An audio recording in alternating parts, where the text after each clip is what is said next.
Good morning. We'll wait a few minutes for folks to come in from the waiting room. And as we wait, I can give the weather report here in New Hampshire, and I can say, yes, it is cold. Lovely to see some of you popping in. Wonderful.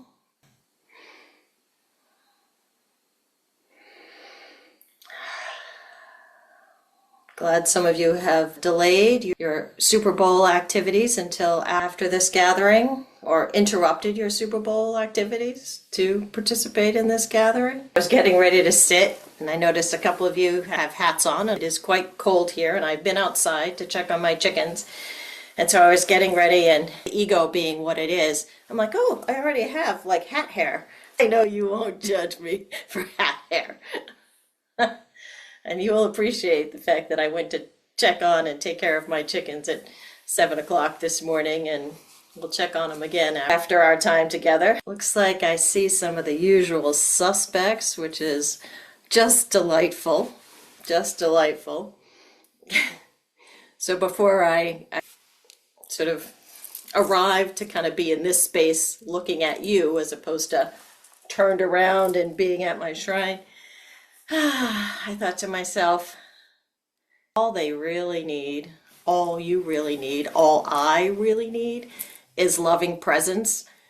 And y'all have done that already because you showed up. So, like, rock stars. You know, really? It's great.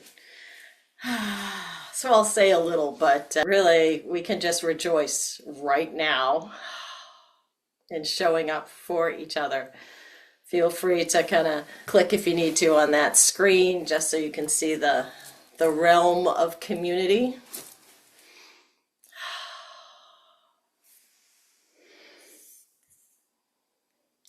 It's kind of fun. There are some names I don't recall seeing, or at least very often, although I'm here often, so it's kind of fun.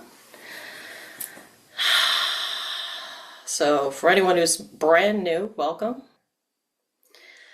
I'm Suzanne, as at least some of you know. I'm one of Lama Surya Adas's senior, old students. It's a pleasure to be with you this morning. Absolutely pleasure. You can tell. You can tell. So let's take a moment, because I need a moment. How honest is that? Arriving in this space, letting the weight just drop into the chair, the cushion.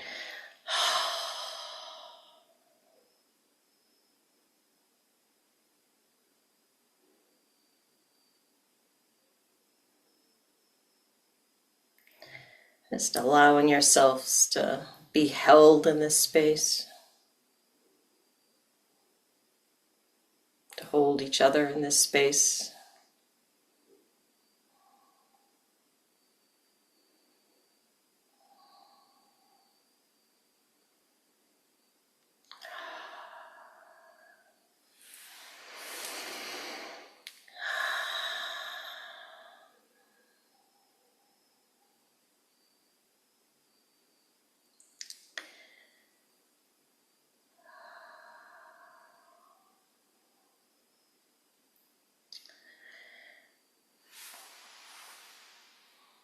So I am absolutely sure I am not alone in this community of practitioners, in this gathering, that we are called upon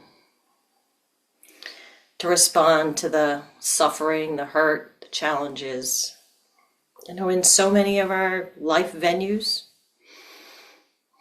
Maybe it's with the kids, or the grandkids, or the aging parents.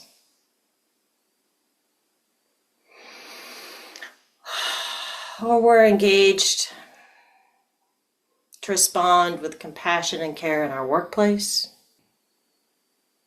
or our volunteer activities.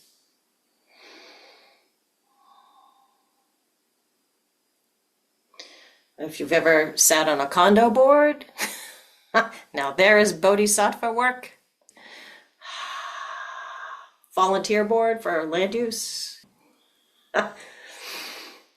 Election worker. So many opportunities, really, for us to respond.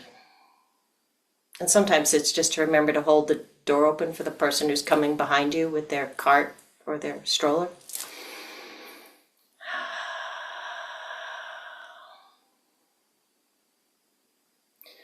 And so the question that sometimes comes to mind is, what does that response look like? How do we know that's the right response? How do we be present, really present in unfolding that response? There are, kind of the natural responses that just kind of unfold from that awakened awareness. Can we relax into our true nature? Kind of that compassionate energy arises from that ground of being. And we deliver what's exactly needed in that moment.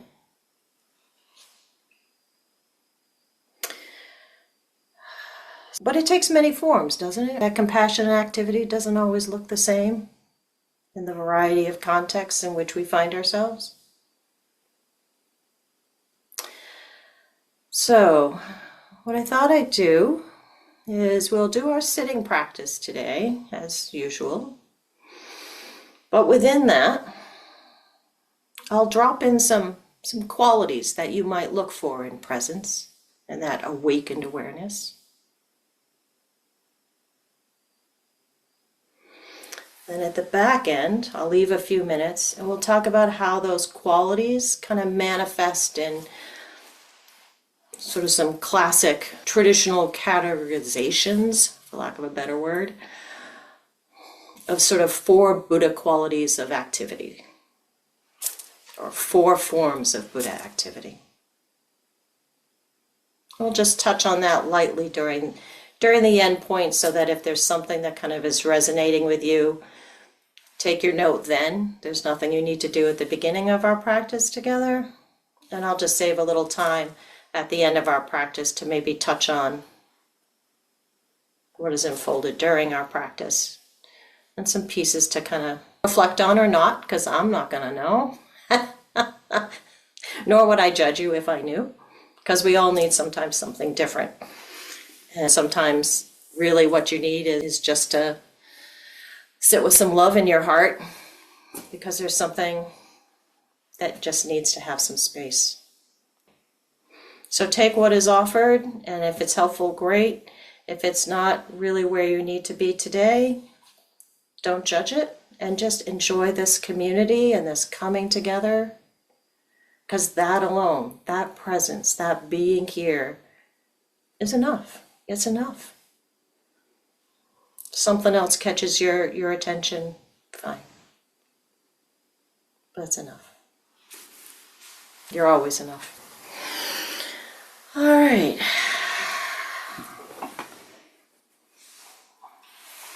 Gotta love a bell.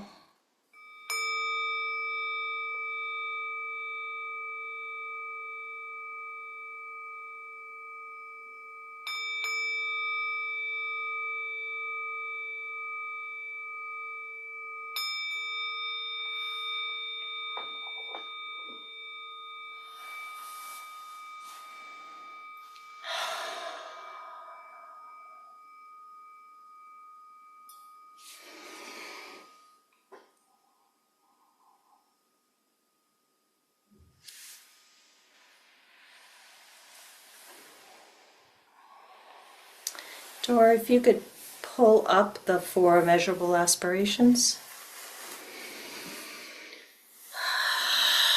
So we like to start our practice kind of connecting with that intention to benefit all beings.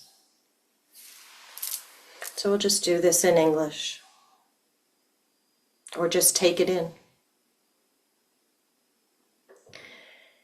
May all beings possess happiness and the inner causes of happiness.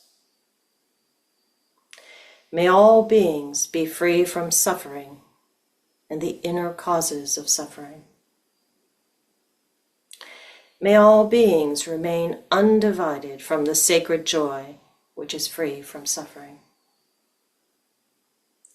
May all beings come to rest in great peace and equanimity beyond attachment and aversion to friends, enemies, or strangers.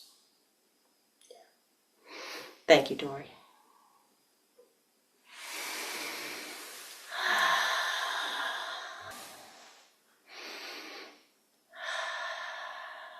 Invitation.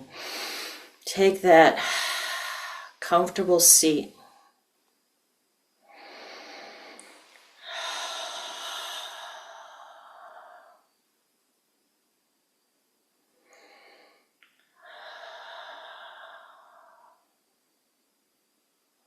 I love just dropping that weight into the cushion of the chair.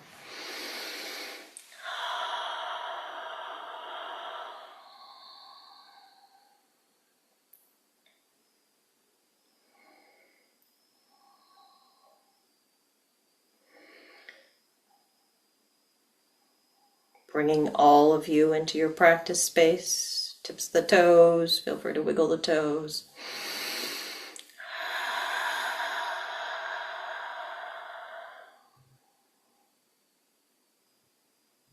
I find it helpful to find the head balanced on the top of the spine.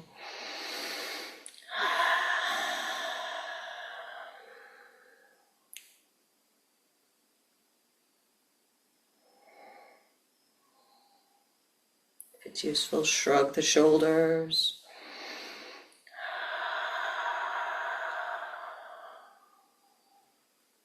Taking all of you into this practice. Got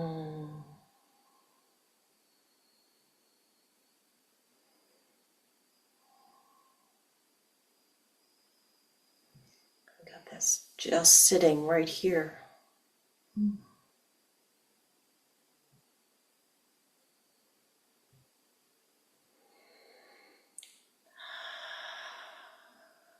And then it can be helpful to kind of connect in with that natural breath.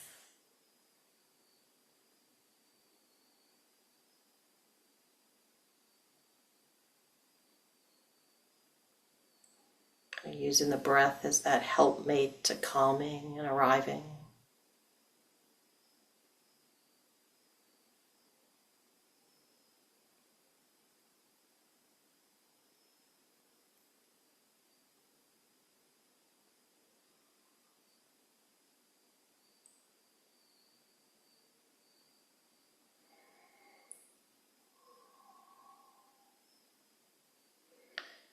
The head's a little busy with thoughts, that's where it can be helpful to just kind of hang the attention a little low in the belly and the breath for a moment or two.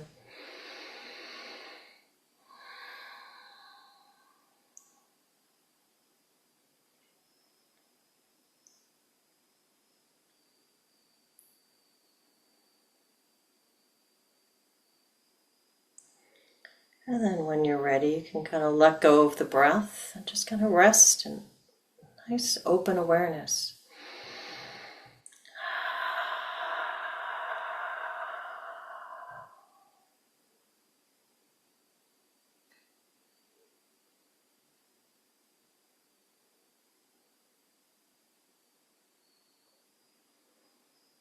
Just letting go of that habit of overdoing. Relaxing into this moment.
So as you're just sitting,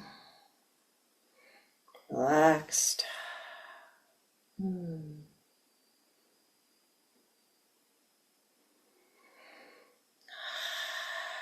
opening up to presence,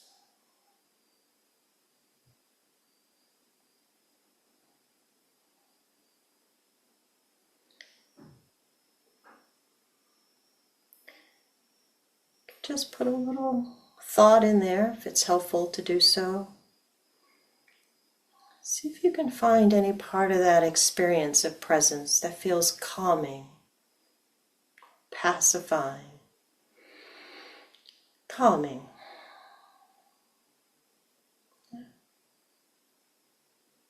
Kind of noticing that quality of presence.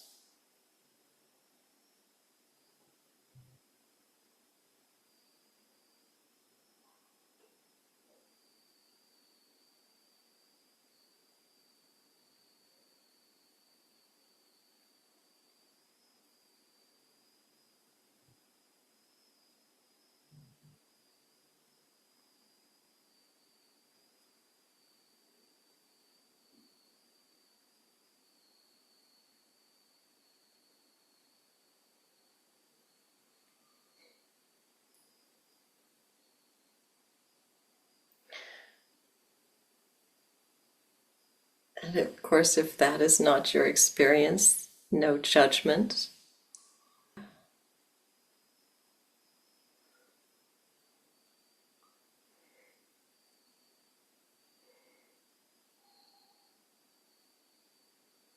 Just smile and be with whatever is.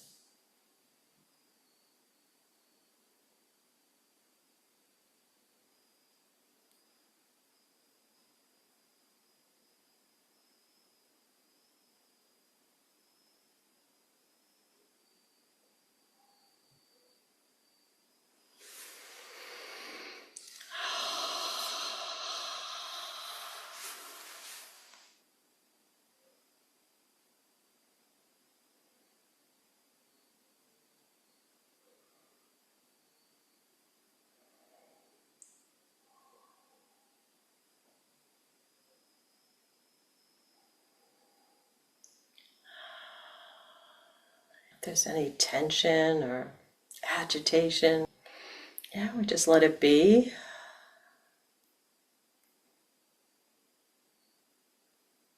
Holding it in spacious awareness.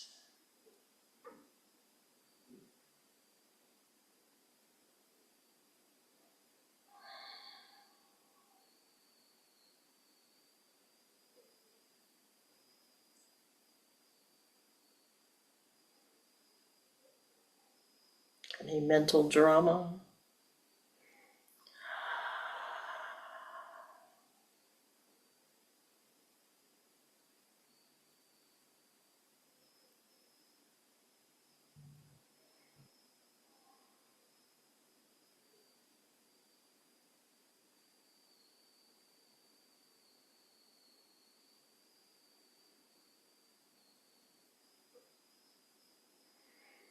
See if that holding in spatial and sort of that broad awareness doesn't have a kind of calming or pacifying quality to it.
Now, if you'd like, you can kind of look and see if there's an enriching or an encouraging quality to that sense of presence, that open awareness, that ground of being.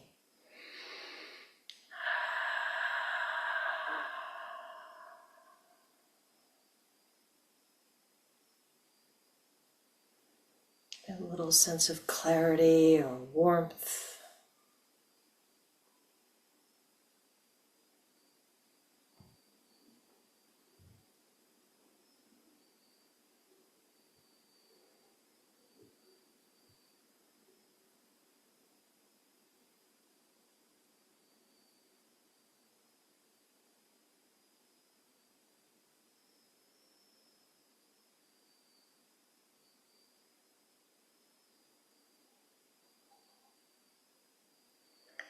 Maybe a sense of being more here.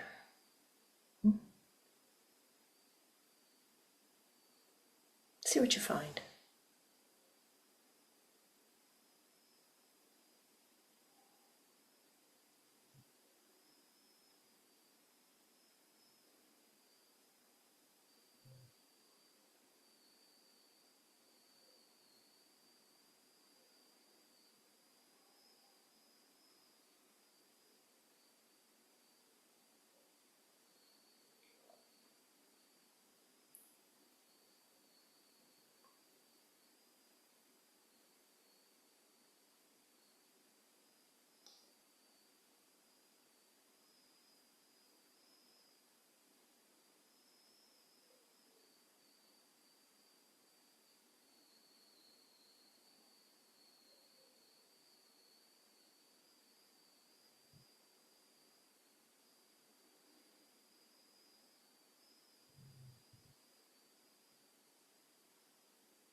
Always use that miraculous breathing body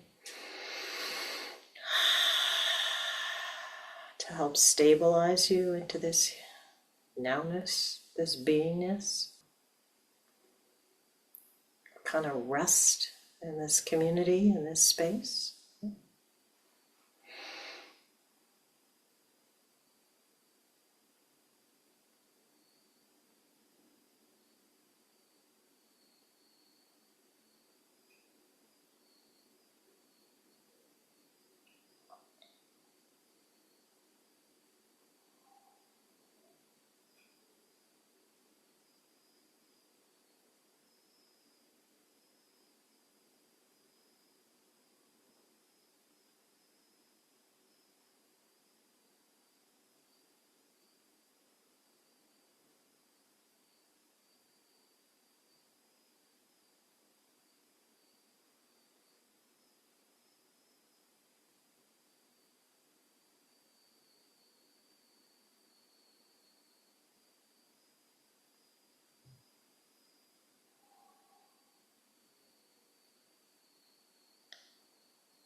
invitation.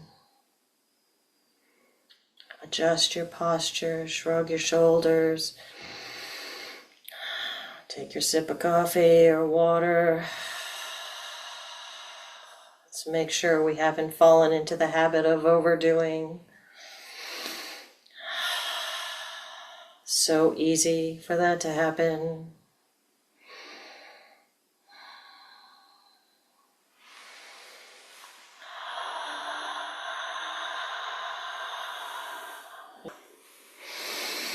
No overdoing.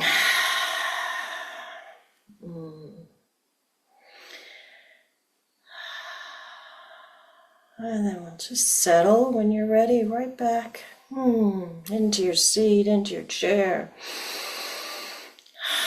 Natural breath, natural body. Feel free to wiggle those toes.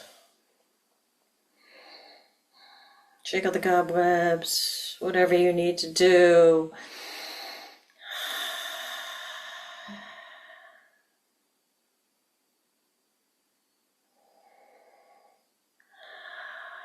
Let's see if you can find that resting spot again. Back into that beingness.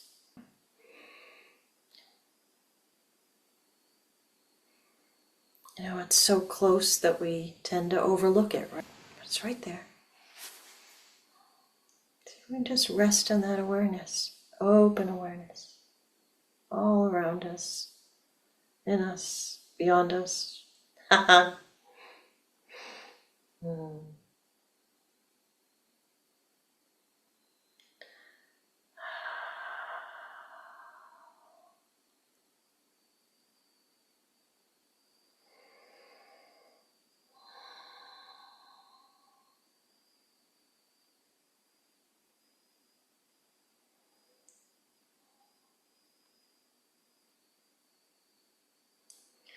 So we touched on the kind of calming and pacifying qualities of presence. And that enriching, sort of being here quality of presence.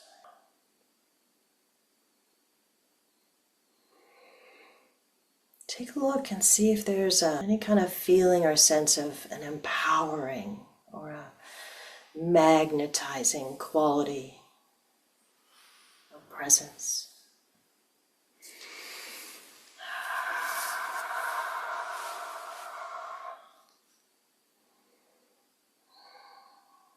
Maybe it feels like a sense of coherency or the truth just seeping deeper into every pore of being. See what happens. Or do your own thing.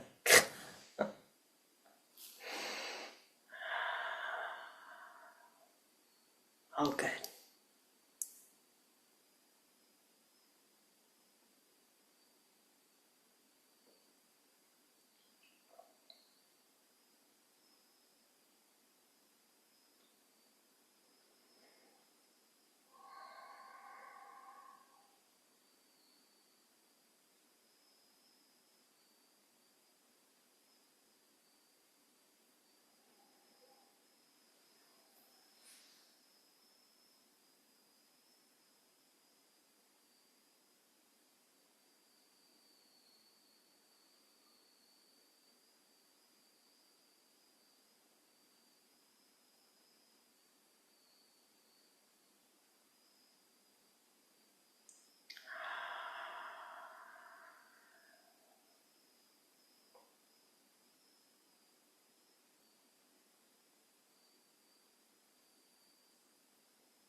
Staying relaxed, staying open.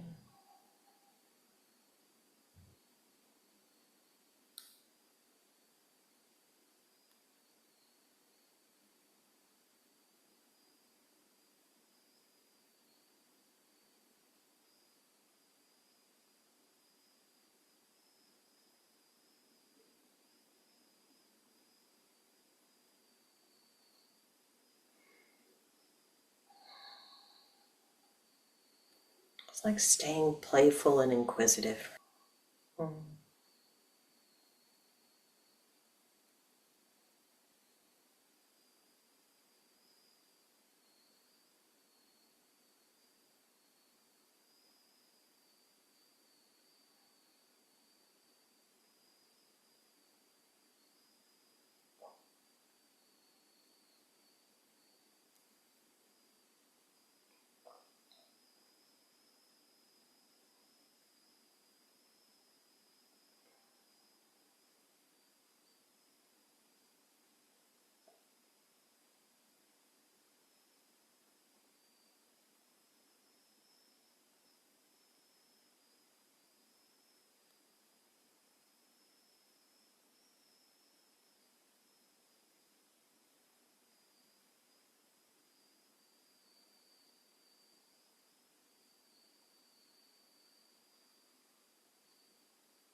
And if you'd like, you can kind of take a look and see if there's any quality of fierceness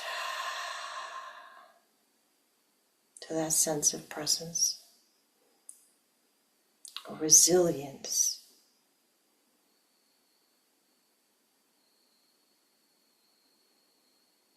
Or maybe it's something you notice kind of energetically.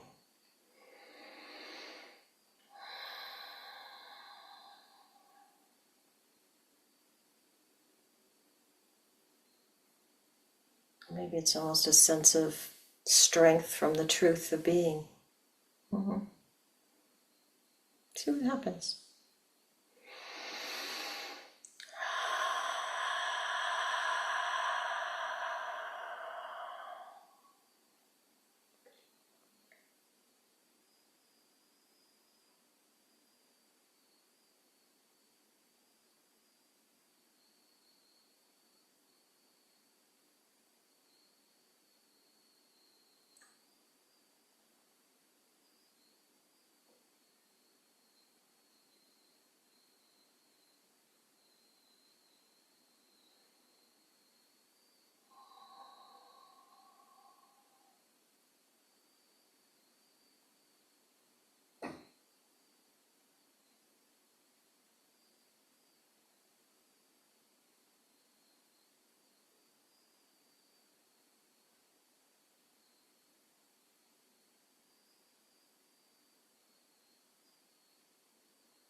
Maybe there's a sense of almost piercing clarity.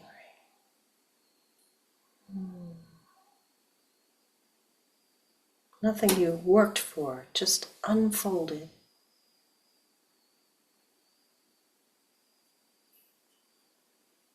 Because you arrived, because you took your seat, because you showed up.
Slight invitation to take one more stretch. If you needed an invitation, one more drink.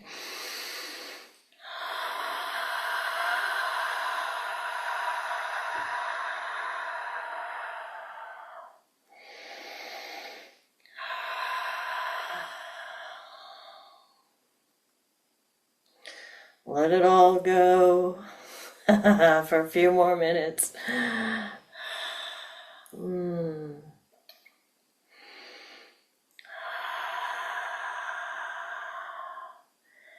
Let yourself just be in this space, this community.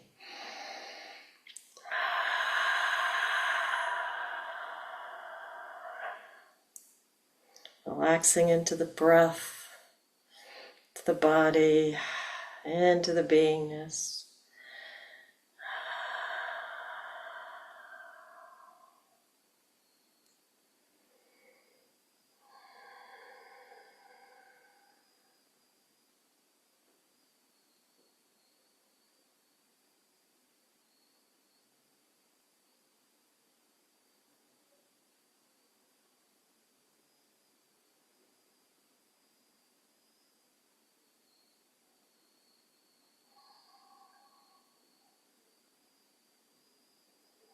Everything just as it is.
So we'll dedicate our practice today, and then I'll say a few words to kind of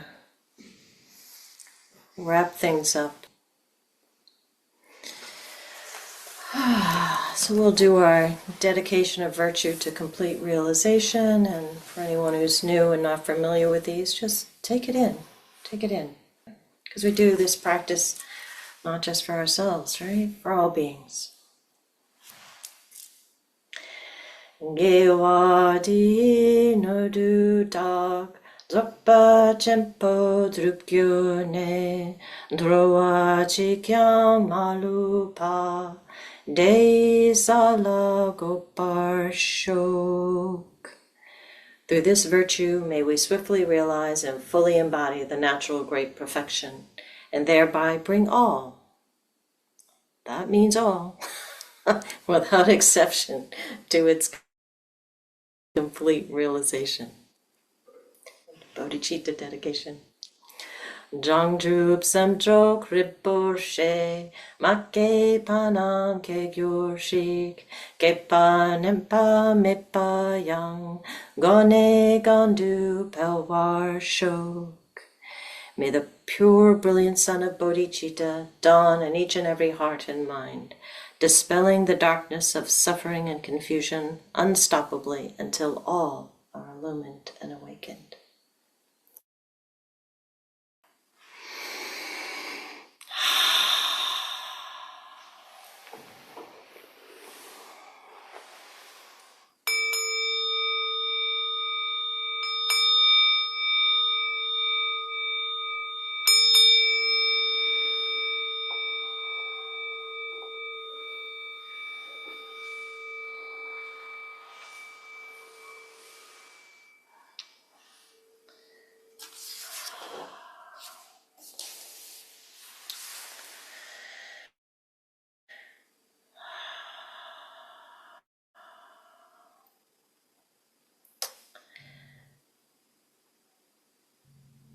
So within some of the Buddhist Tibetan traditions, there's a way of kind of talking about the forms of Buddha activity in the world.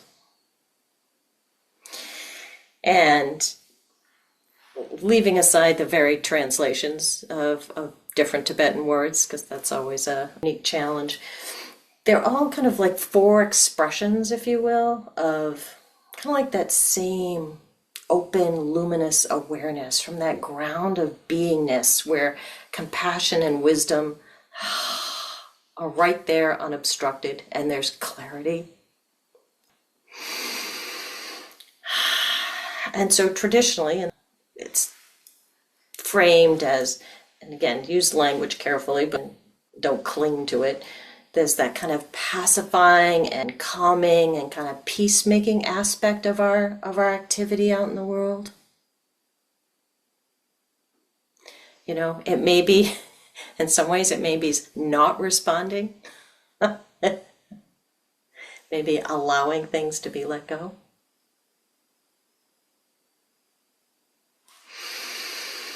And then there's that enriching, kind of encouraging, that nurturing, maybe nurturing or nourishing piece of sometimes our Buddha activity, which kind of allows kind of those beneficial qualities to find their expression.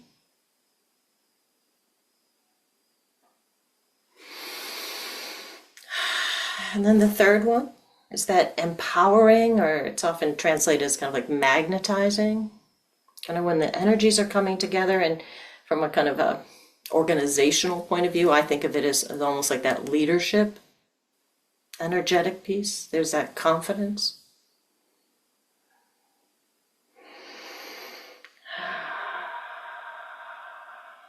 You know, it's kind of like that, a natural sort of alignment where you're all kind of coming together.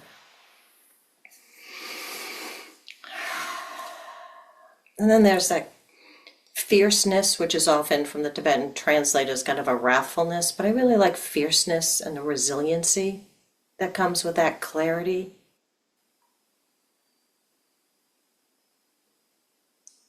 Of knowing what that right response is, and the energies really align. And sometimes they do have a fierce quality, or kind of like a unvarnished truth, like there's a clarity and a pointedness of a truth that just needs to be delivered.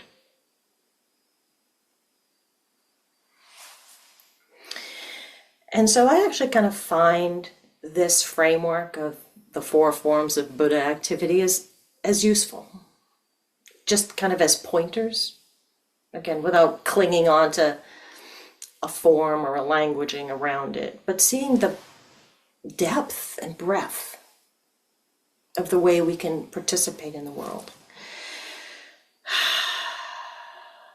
You know, and meet its varied forms of suffering and harm. And as someone who, you know, has lived a lot of life with kids and parents and working in local government and politics, and my caveats as you go out into the world, and the kind of the flags to know that you've dropped out of presence, that loving, grounded presence.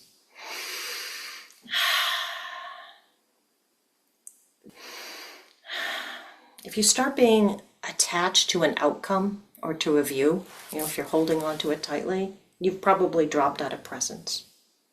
Because when we're intersecting with others,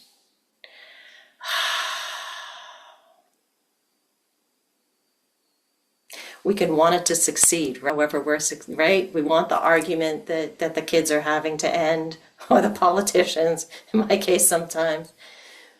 And all we can do is meet that moment. And maybe it's through that quality of calming or enriching,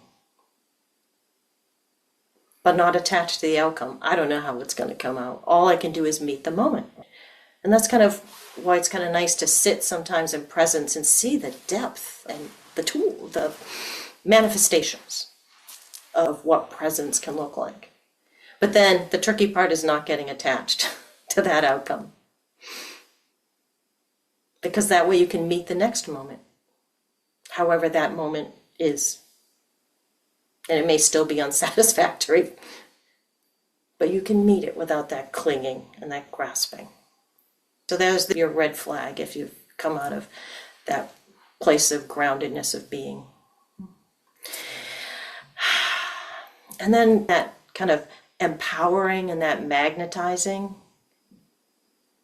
which, as a government lawyer, to say that I can see and watch the manipulation that takes place sometimes, as people get fearful, it's kind of the habit of the mind. And making sure that if you're in that space of empowering, of kind of bringing the energies together in that space of trying to meet suffering, the tricky part is not to be manipulative, to not play on the fears. A little tricky. It's that groundedness of love and care and sacredness, right? Back to that compassion, back to that non-duality of us and them. So that's real tricky. But there's your flag. If you start to get that sense that you're manipulating as opposed to nourishing and leading with compassion and wisdom, there's your red flag. Because we certainly don't need more fear. But we certainly could use a lot more love and respect.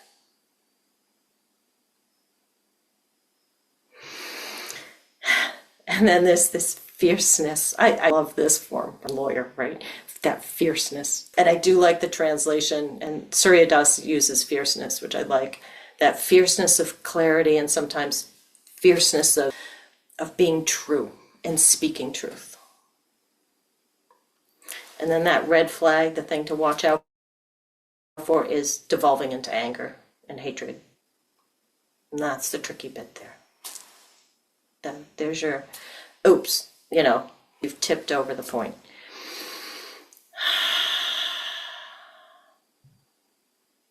So that's really what I wanted to kind of offer for you today. I find it a little bit helpful to kind of sit with that because I'm still very active in my various realms. I don't just sit in this lovely space. There's a lot of me out there in various ways, shapes, and forms.